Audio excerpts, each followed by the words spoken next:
सोलापूर महानगरपालिका सार्वत्रिक निवडणूक 2025-26 करता भारतीय जनता पार्टीच्या अनेक कार्यकर्त्यांनी उमेदवारी अर्ज दाखल केले आहेत. यापैकी ज्या कार्यकर्त्यांना पक्षाकडून अधिकृत उमेदवारी मिळालेली नाही अशा सर्व कार्यकर्ता उमेदवारांनी पक्षहित लक्षात घेऊन आपली उमेदवारी माघार घ्यावी व पक्षाला सहकार्य करावे.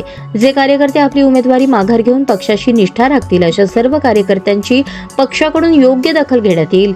सर्व कार्यकर्त्यांनी पक्षाची जबाबदारी ओळखून आपापल्या प्रभागातील भारतीय जनता पार्टीच्या अधिकृत उमेदवारांचा प्रचार करावा व पक्षाचे उमेदवार विजयी करण्यासाठी सक्रिय सहभाग घ्यावा. जे कार्यकर्ते उमेदवारी माघार घेणार नाहीत त्यांच्यावर पक्ष शिस्तीनुसार नाईलाजाने शिस्तभंगाची कारवाई करावी लागेल याची नोंद घ्यावी. तसेच सोलापूर शहरातील 3ही विधानसभा मतदारसंघातील विद्यमान आमदारांनी व पक्षाच्या प्रदेश नेतृत्वाने जास्तीत जास्त कार्यकर्त्यांना उमेदवारी देण्याचा प्रामाणिक प्रयत्न केलेला आहे. प्रदेश पातळीवरून प्रवेश देऊन ज्यांना उमेदवारी देण्यात आली आहे त्याबाबत कोणताही गैरसमज किंवा अन्यायाची भावना न बाळगता सर्व भाजप कार्यकर्त्यांनी पक्षाच्या निर्णयाला पाठिंबा द्यावा व एकसंघपणे सहकार्य करावे असे आवाहन करण्यात येत आहे. असे आवाहन अध्यक्षा रोहिणी तडवळकर यांनी केले आहे.